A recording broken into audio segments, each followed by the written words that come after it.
Starting. All attendees are in listen-only mode.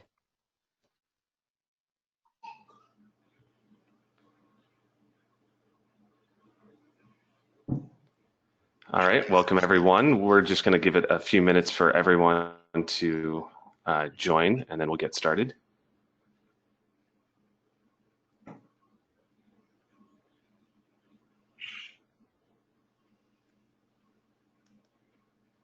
So before we get started, I just want to cover some logistics. And so this webinar is going to be recorded. Assuming the webinar doesn't crash, everyone who signed up typically gets an email within 24 hours after the recording with a link to the video as well as Rob's slides. I've actually already included Rob's slides in the chat channel. He's also included a tool for path-based analysis. And so those will be emailed out after 24 hours after the webinar is done for both people that are present and who signed up and couldn't make it. Just like all of our other presentations, they go on AST's YouTube channel, so you'll be able to view that. Typically, most people will see it as a part of the email that comes out 24 hours after the webinar, but they usually go up about 6 or 7 hours, basically as soon as I can get those up. There is a question box for those who aren't familiar with how GoToWebinar works. There is a chat box on the right-hand side. There are several boxes depending on your view of it, but if anyone has any questions, please go ahead and post your questions there. You don't have to wait to the end. You can just post questions as they come up. And if it's more of a pressing thing or you would like clarification on something, I can let Rob know, or Rob may actually look and then provide that clarification. We also do questions and answers at the end of the webinar. So if you have questions that can wait to the end, then we'll do that then. Also, if you can't hear us or at any time you think that the audio recording has dropped out, please also post in the questions channel. That lets us know that maybe we need to pause or repeat or adjust as that comes up. So like I said, Rob's already posted, or I've already posted the slides and software from Rob into the chat channel, so you should be able to get that Dropbox link. And I think that's basically it. So welcome everyone to this latest AST webinar on testing the right path well with Rob Sabourin. Rob has, so I've known Rob, I met him years ago actually. I think it was in Orcas Island for James Bach's Rapid Testing Applied. Unmuted. I think we chatted for a little bit. I also met him again at What's It, which is the workshop on teaching software testing with Kem Kaner and Becky Fiedler in Florida many years ago. I've also attended a number of his workshops and conferences. So Rob is fairly well known in the testing community. He's been at CAST many times. He is a board member for the Association for Software Testing.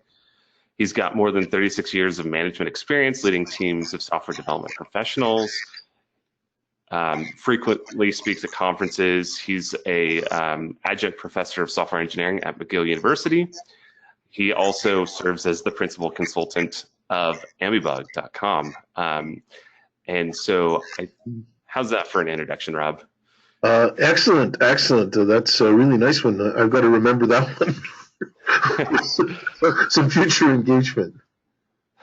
All right, so it's up. So it's all you now. All right.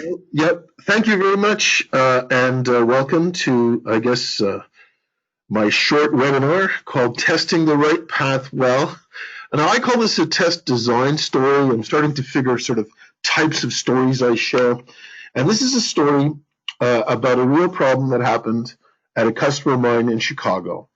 And there's actually been some publications about this and articles written about this, although today I will anonymize a little bit parts of the story.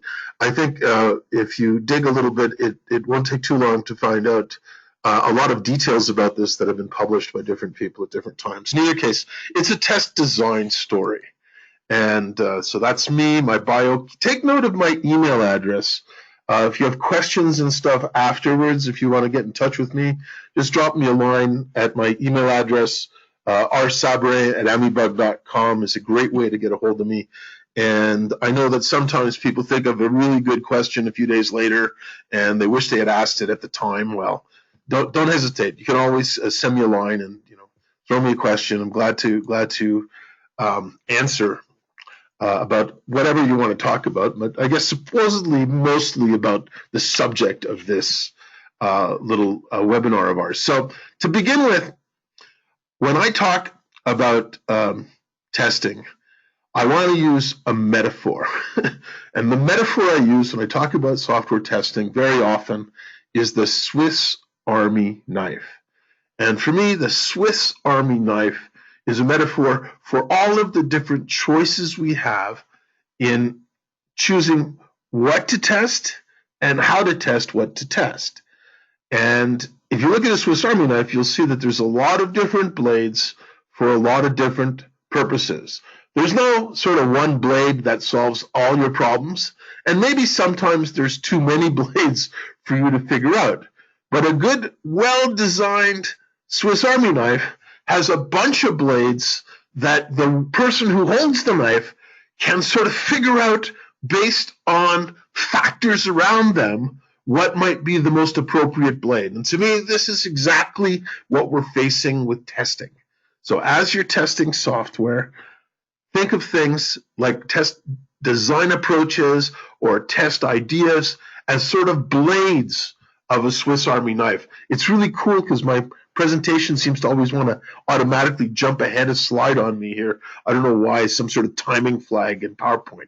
So I think about the Swiss Army knife as my metaphor for test design. I encourage people to learn as many test design techniques as they can, and to not just learn them, but to practice deciding which technique is appropriate in which context. So there's a lot of context factors involved.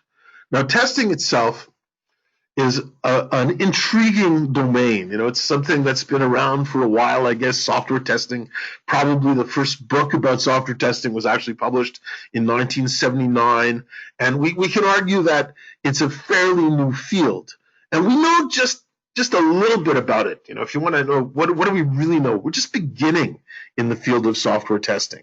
We haven't been doing software testing for 2,000 years like civil engineers and architects. For us, it's a fairly new space. And what's exciting to me about it is that we're surrounded by a lot of turbulence. Everything is changing around us. It's the projects are changing, the technology's changing, the people are changing, the tools are changing. So the methods and techniques are sort of fighting to keep up with the changing and technologies around us. And yet we still are in a very young field that we know very little about. One of the few things we know about software testing comes from the work of Edgar Dijkstra. Now, Edgar Dijkstra is a pioneer in applying discrete mathematics to software engineering problems or computer science problems. Dijkstra in the 1960s found out how to solve problems with computers like the traveling salesman problem, which today is the fundamental method used in tools like Google Maps and Waze and all the sort of cool map searching technologies and methods. So Dijkstra invented the method to solve that with computers. Dijkstra invented modern structured programming. He invented that, which led to today object-oriented development, which is the dominant approach to software development. And he basically applied discrete math to the problem of software testing. Dijkstra's principle is about the only true law we have in software testing, and it's something that I think describes the nature of software testing. Dijkstra says that program testing can be used to show the presence of bugs, but never to show their absence. We cannot demonstrate by testing that a piece of software is bug-free. And indeed, because of this principle, and this is one of the few things we know about testing, because of this principle, we sort of have a few conundrums. There's a conundrum or two in testing. For example, testing is intractable. Even the simplest feature has an infinite number of possible test cases. And this is actually true. If you start looking at the complexities of testing things, look at the combinations. They multiply and multiply and multiply.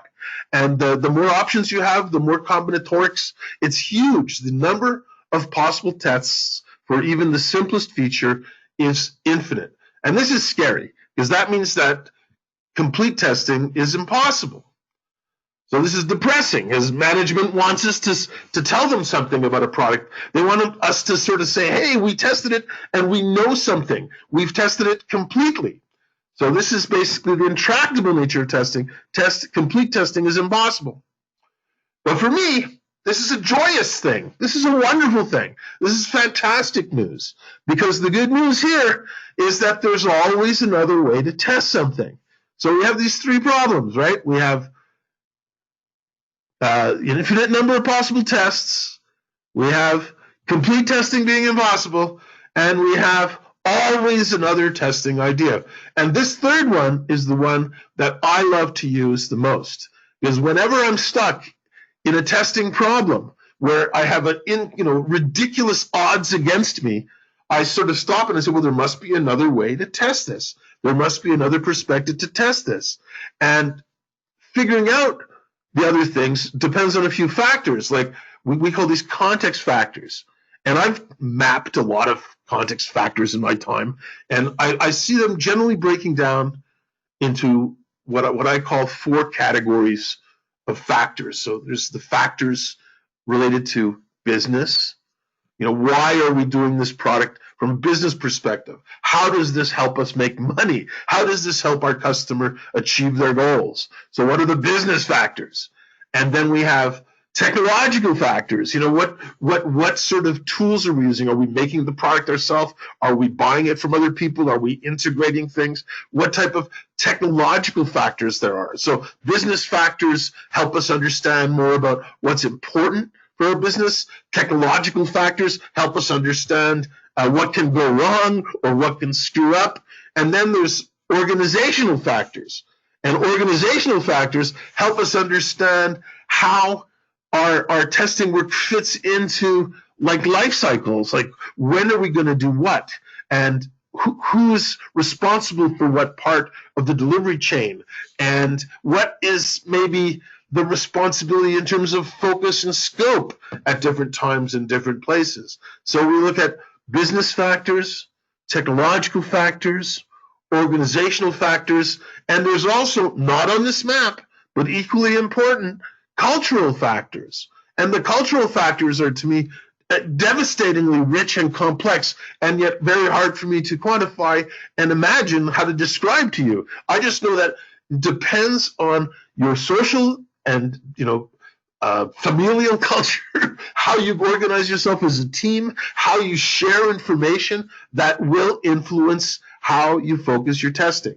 So many factors influence basically what we should focus on, and what we should focus on helps us decide which blade to choose, right? Helps us decide what testing approach is the best one. Now, I'm not going to go through 50 or 100 different blades in test design, because today I want to talk about one, which is the blade called control flow test design.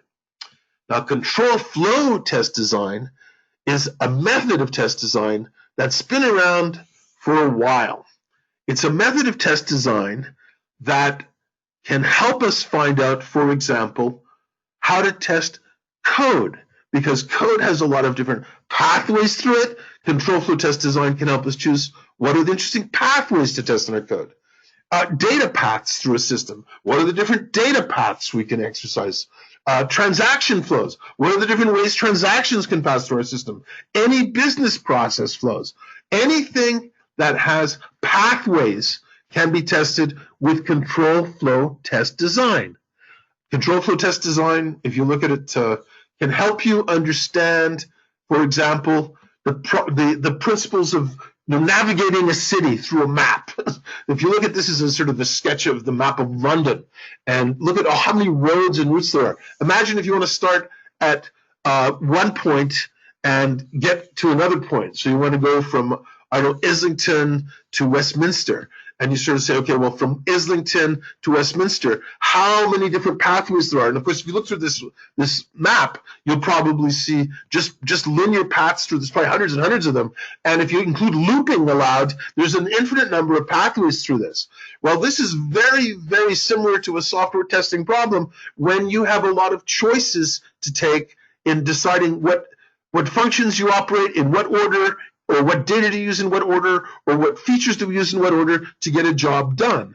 And there's basically, especially if you are looping, there's an infinite number of ways to do it. So control flow test design helps you find a reasonable subset of the paths through a system. And we say a reasonable subset. We don't want that perfect set that gives us perfect knowledge. We want something that's reasonable. And that reasonable set, we can define it. Maybe different people think different things are reasonable, but in my experience, when I don't have time to test every path, I probably want to test a subset of them as certain characteristics. Like maybe I've tried, at every intersection, each way I can go at least once. I've tried each segment of road at least once. And I know that if I take the paths that I've tried, I can combine them to create any path through the system. To me, that sounds like a pretty reasonable subset to try. So there's all sorts of networks. This is the topology problem of the subway system in London. There's so many paths, so many ways to get from point A to point B. So which ones do we test? Now, the field of software testing, as I mentioned, has been around for a while, but our first book in 1979 by Glenford Mayer talked about control flow testing. And this is published in 1979. And in the book, control flow testing is described, but unfortunately, it was described as what is known as a white box technique. A white box testing technique is a technique that's generally reserved for people who are testing code. You're looking very low-level design, and you're trying to figure out how do you do low-level design testing.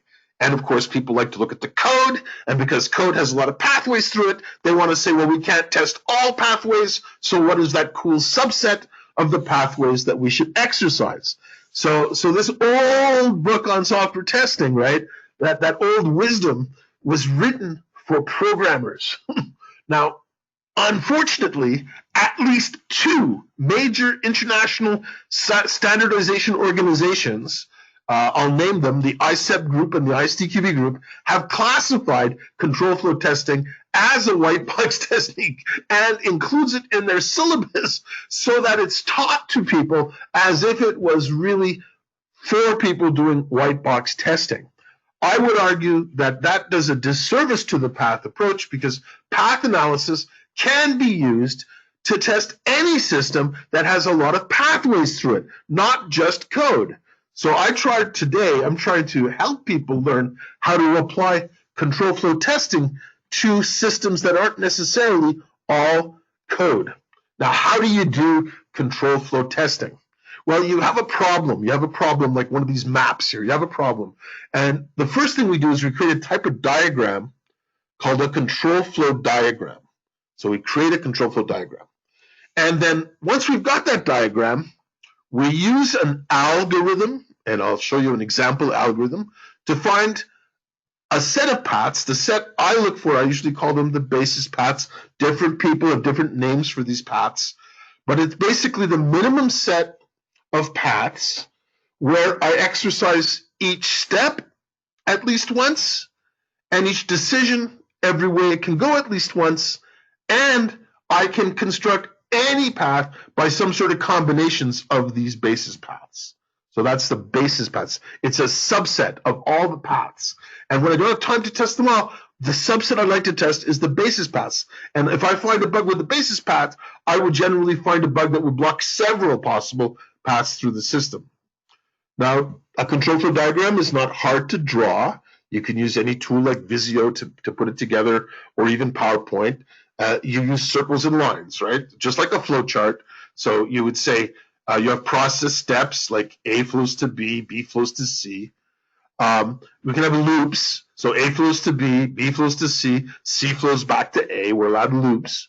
We have decisions. A flows to B or A flows to C. We have junctions. C comes from A or C comes from B. And we can do some sort of math on it. There's a equation people use called McCabe's cyclomatic complexity equation, if you want, which is a count of the number of basis paths. It is not voodoo mathematics. It comes from discrete math, what's called graph theory. But to count the number of basis paths, pretty easy. You count the number of circles, that's n, the number of lines, that's e, and then P is just E minus N plus 2, and that gives you the number of basis paths. And this, on slide 22, this diagram doesn't tell you very much because there's only 3 basis paths in it, and there's only 4 paths in all, so it's not a really good example. I'll show you a much stronger example in a minute. The algorithms for finding basis paths have been published. There's one of them that's in Lee Copeland's book, A Practitioner Guide to Test Design. There's a whole chapter about the subject, but it's basically got 5 steps. The first step is you find a typical baseline path. You pick a path. So you pick a path through the system. Then to find the second path, you walk through the first path, but you flip the first decision you come to and keep the rest as similar to the first one as you can. For the third one, you keep flipping decisions on the baseline until you run out of decisions.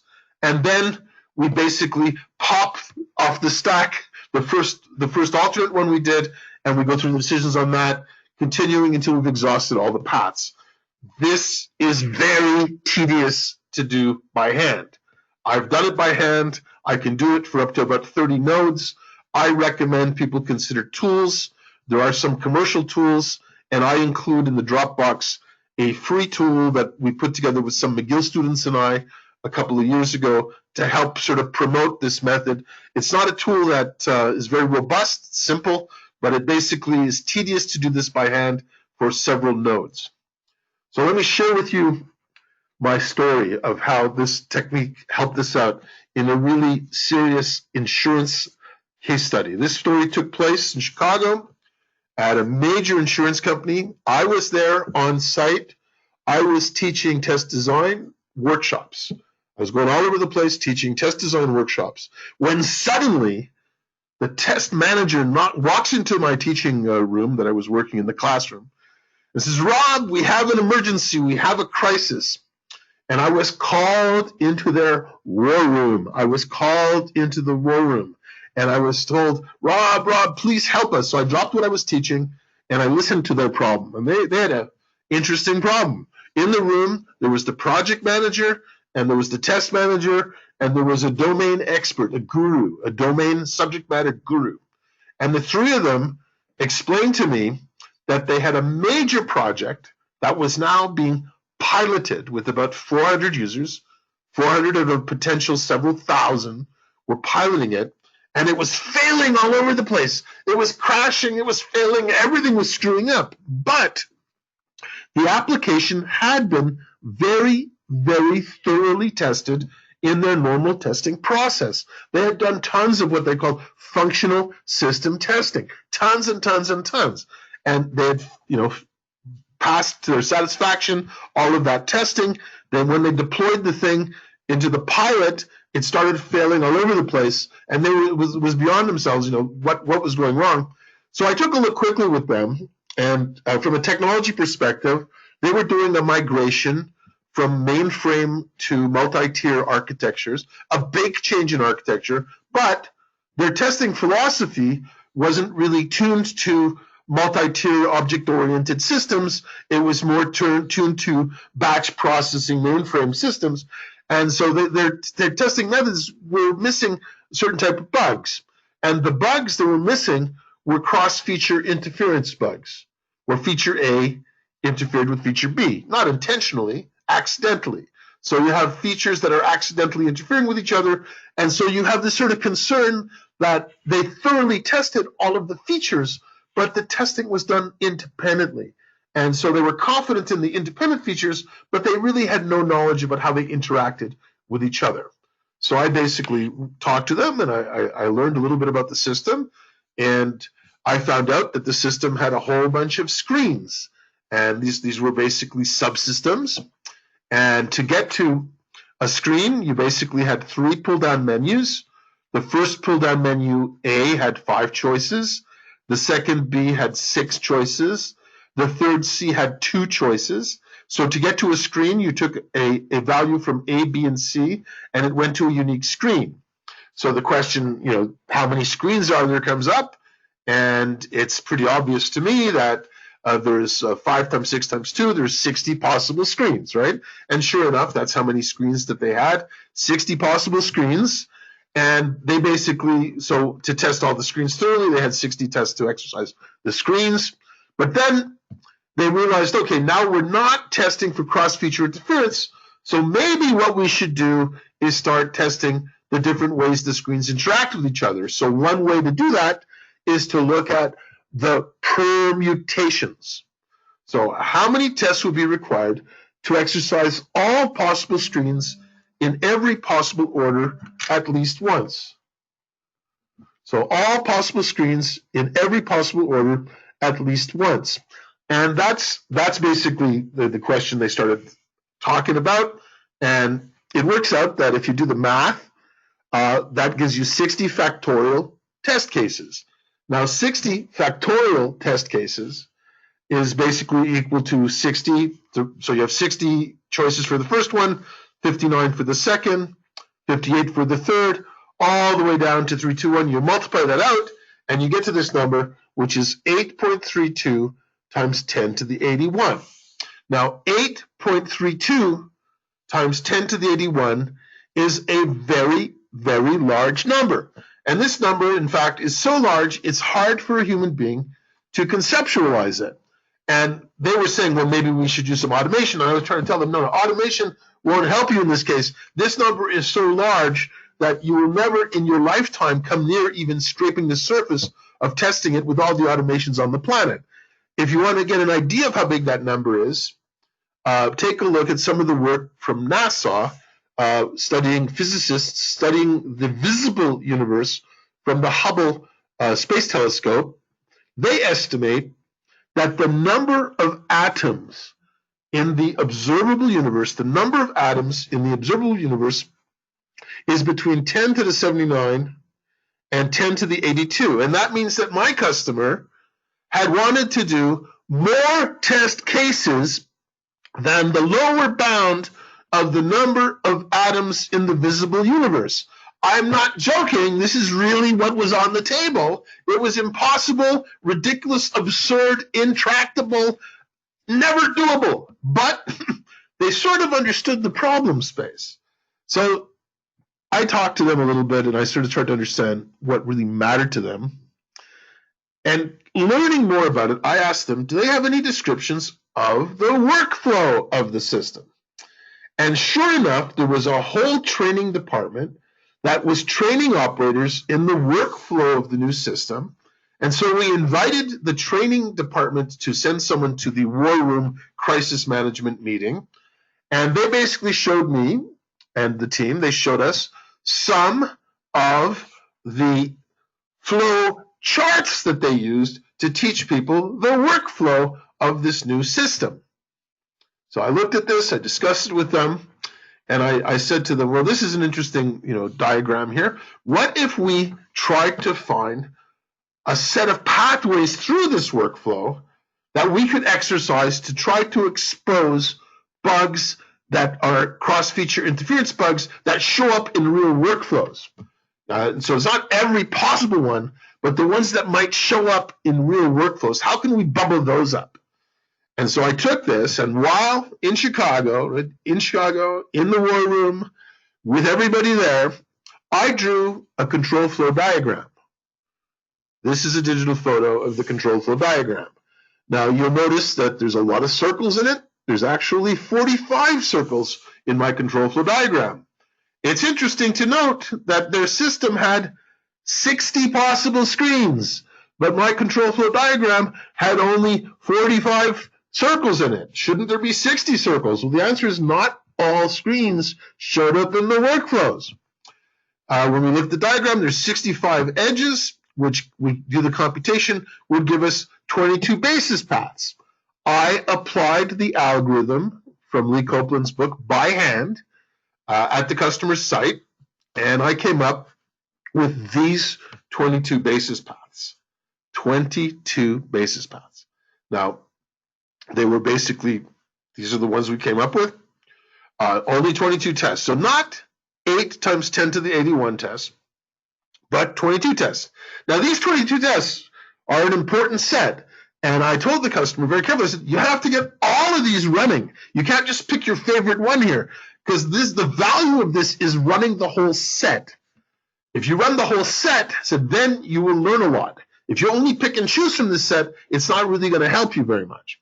So they did, and they took 3 weeks to do this because they had to, for each path, set up data and transactions to walk through it. And while they walked through the transactional paths, they found all sorts of problems. And they fixed them, and they continued until they could run through flawlessly all 22 paths. The whole process took them about 3 weeks to do. At the end of the 3 weeks, they restarted the pilot, and they were able to go from the pilot to production with no additional software engineering changes to the system. So this, to me, is a beautiful example of the application of control flow test design to a workflow system.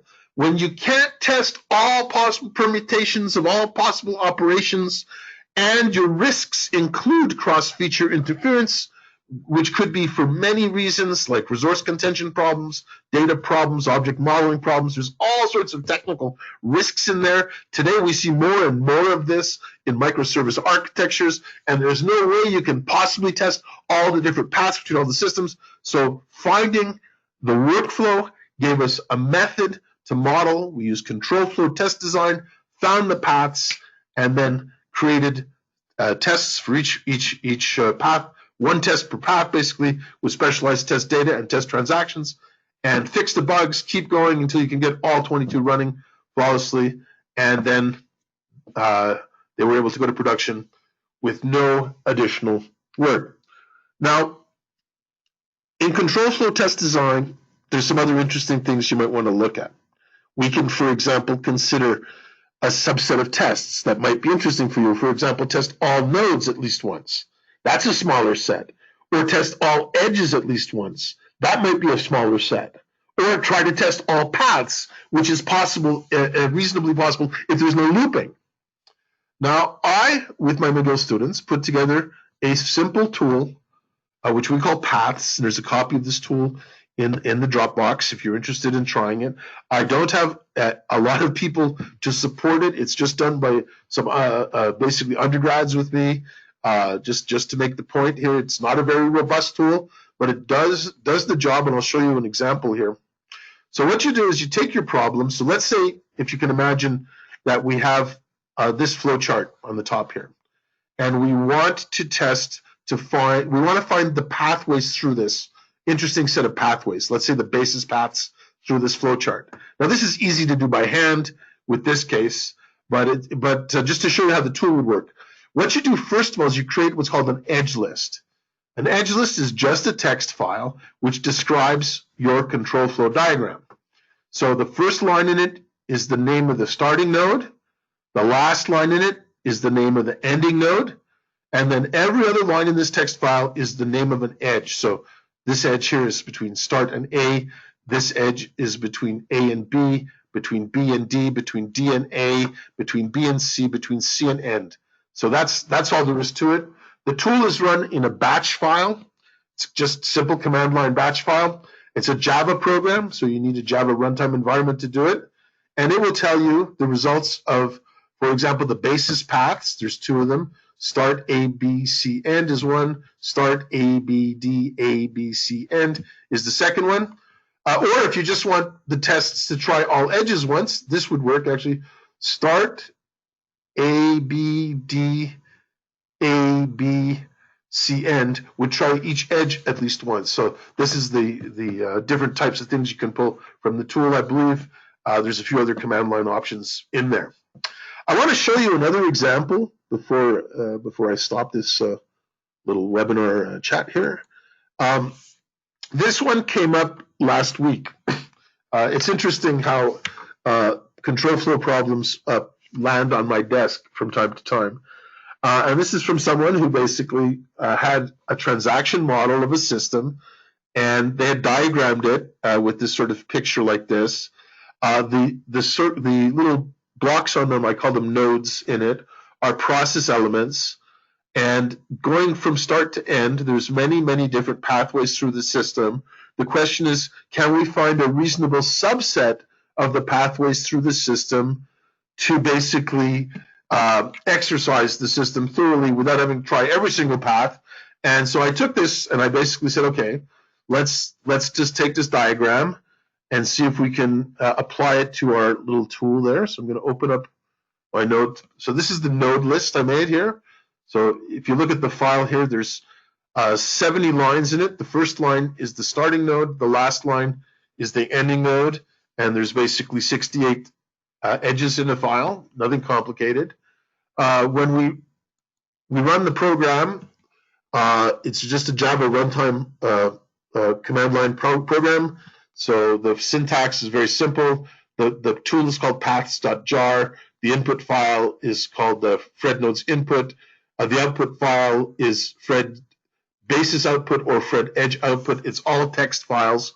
Nothing too complicated about the formats here. If you look at the all edge case, so that would give us, I believe, how many tests? 24 tests. If you run these 24 tests, you will have exercised every edge at least once. Or if you take the basis paths, which is coincidentally also 24, so that doesn't always happen to me, that if you run these, you will have every edge, every step at least once, every branch, every way can go at least once, and you can construct any path by combining these paths. So this is just a little worked out example of a control flow testing problem. They show up all over the place. Control flow testing problems show up in all manners of software testing. And unfortunately, the method of control flow analysis and test design has fallen off of use, mostly because people have promoted it almost completely as a white box testing technique, when I'm a firm advocate that it will work in any system that can be modeled with a control flow diagram. Workflow, process flow, data flow, almost any imaginable flow. So that's what I wanted to talk about. And Chris, I don't know if you have questions. Yeah. Great, thanks for that. Do you want to flip back over to your instructor slide just so that we have your contact information? If anyone has any questions, go ahead and get those in. We already have a few of them. So it looks like you actually applied this as a black box technique to the UI for your example. And so is that typically, so you sort of said that like it tends to be a black box sold as a white box technique, but you clearly showed it as a black box technique. So how do you know when to apply that? Is that just experience, or?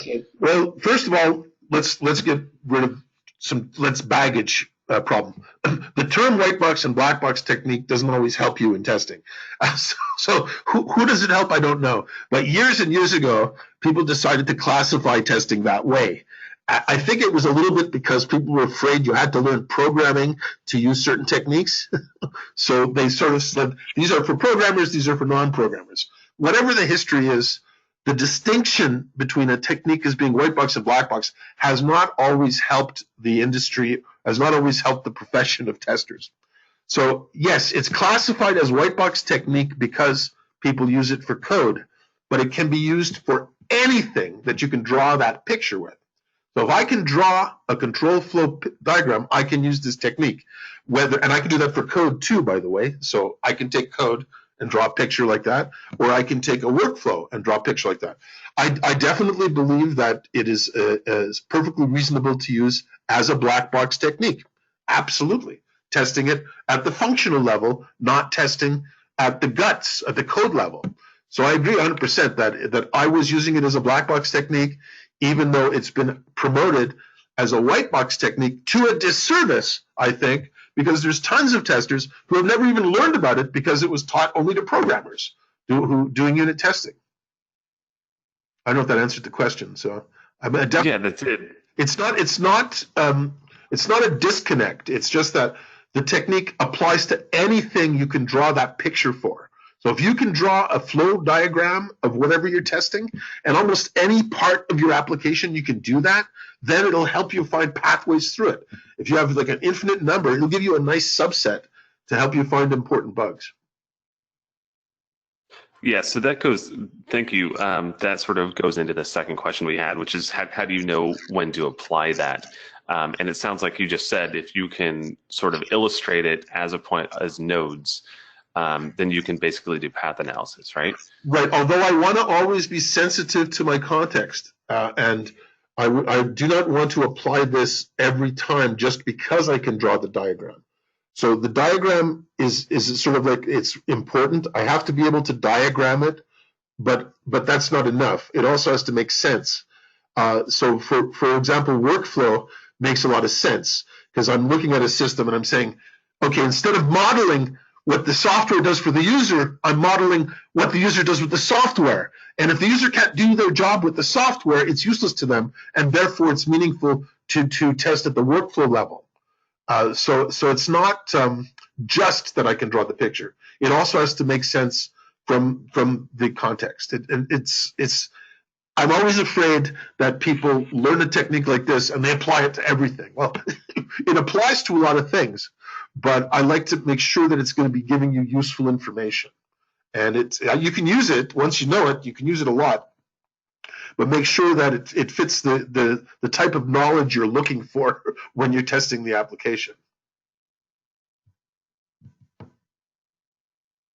Great. A few people have said that they can't find the chat panel, and so where we posted the slides. So hopefully you can find that in the GoToWebinar software that's on the side of your computer. Sometimes you have to actually expand it. But if you can't actually find the Dropbox link, that's okay, because so it's a Dropbox link, and even if you can't find it in the chat channel now, we're going to email that to everyone. Since you've all registered, you're going to go ahead and get it. So don't worry too much about that. So that's sort of going back to Rob's last point. So what are the strengths and weaknesses of this technique? Like, when is it good to apply and when is it not? Can you shed some light on that in your experience? Okay, well, it's funny, people ask me that type of question a lot, and my answer is that I look at what is the best problem solving technique to use at the time. And so I certainly can tell you that some problems are combinatorics problems where I'm trying to find outliers. And if I'm looking for outliers, I wouldn't use this control flow approach. I would use probably something like a pairwise combinatorics approach to do things. So if I'm looking for outliers or weird situations, if I'm looking for platform compatibility bugs, I probably wouldn't use a path analysis approach. I would probably use a different approach. I look at my Swiss Army knife and I'm trying to say, because your question is saying, is there times when I don't want to use the tweezers? Yeah, I don't want to use the tweezers if I'm not pulling something out, right? I don't want to use the saw blade when I'm not cutting a piece of wood. So I basically say that if the path analysis tool is one blade, if there's a better blade to use that blade. So look at the problem and choose the appropriate blade. I will say, though, that sometimes when you're testing, you're looking for sort of bugs that are weird circumstances that are going to be hard to replicate in the field. I don't think that path analysis would necessarily help you with that. I think there's other combinations test design techniques that would help you with those. Excellent. And so it seems like there's a lot of interest in being able to use the tool that you provided. Are there, and maybe you know this, maybe you don't, but are there good places to sort of practice? Like if people download and want to use the tool, do you know if there are good example sites, or is there something you can recommend for someone to try? I have in the Dropbox, I put a few example input files to it. The tool is not terribly robust, so I basically I encourage you to use it, but its input error handling is really weak. so you might be, if you're used to commercial tools which are robust, you'll have more fun with it. But I throw some examples in there. I think you want to start with a problem that you can solve by hand. So for me, that would mean for me, it's less than 32 nodes is what I can do by hand. For someone who's just starting, take a look at solving a problem with, let's say, between 10 and 20 nodes. That size would be a good size to experiment with. And I would take the algorithm as published in Lee Copeland's book, or any source you want, but Lee's book, I think, has the best description of it, A Practitioner's Guide to Test Design, and try the algorithm and solve the problem with the algorithm, and then use the tool and see if you get comparable results. So I would try with smaller things, 10, 20 node size, and try the algorithm by hand, and then try the tool to see if you get comparable results. Because I want you to sort of learn the technique by understanding what the tool's trying to do, not just by taking the tool to do all the work for you. I mean, it's going to help you, especially if you have a lot of nodes. Yep, that's a great point. You got to know how to use the technique before using the tool. And so you actually sort of answered the next question, which was, do you have any references or anything for learning more about path analysis? Yeah, Lee's book is a great reference on it. In fact, I'm going to put a scan of the cover of that book in the Dropbox right after this session, so that people have it. But his book is A Practitioner's Guide to Test Design, and each chapter of that book teaches a different test design technique, and nothing in there is technology specific or project specific or life cycle specific. It's really just focused on different test design techniques, and so few books about testing do that. So that's my sort of go-to reference for a nice description of control flow test design. Okay. So someone says, Andrew says, I like the fact that the control flow helps us look at what users might do and shift away from pure functionality. But from a tester's point of view, it's often easier to get access to functionality information over usage information. In your example, the usage information was probably the domain expert, everyone in the war room, basically, including the trainer, I think it was. Actually, the person who had the information was not in the room. The people who were subject matter experts had no idea of how users use the system. Subject matter expertise doesn't mean they know anything about users. This is a myth in the industry that subject matter experts can know how to model users. Subject matter experts know how to model the domain. They're really good at the case I was at insurance, at actuarial analysis, at the risk tables, and all the complicated things. They wouldn't know the life of an operator for an insurance application if you paid them. So what we did there was we basically got the training people in the room, but it was because I asked the question: is there a description of the workflow? They hadn't ever asked that question. So if I was a tester and I was in a project, I would look for many different types of test ideas. Not just functional testing. You have functional testing, capabilities, failure modes, usage scenarios, quality factors. There's all sorts of different types of testing ideas. And I would hunt like a truffle snorting pig, stick my nose everywhere to try to find information about them. They come from the least likely places. And in my case, it was the training department in Chicago that had the key to unlock the testing problem. That wasn't even on the list of testers or business people. And I've often seen cases like that where there's fantastic insights into how we might consider testing something that is just not in your normal requirement documentation. And it gets worse in Agile teams. You might think Agile's better at this, but actually Agile teams are so focused on a small amount of functionality in a small amount of time, they don't have the big picture at all in there. And sometimes when you're under the gun, you want to sort of look at the big picture and say, how can I say something reasonable about the big picture instead of saying something really detailed about a small part of the picture?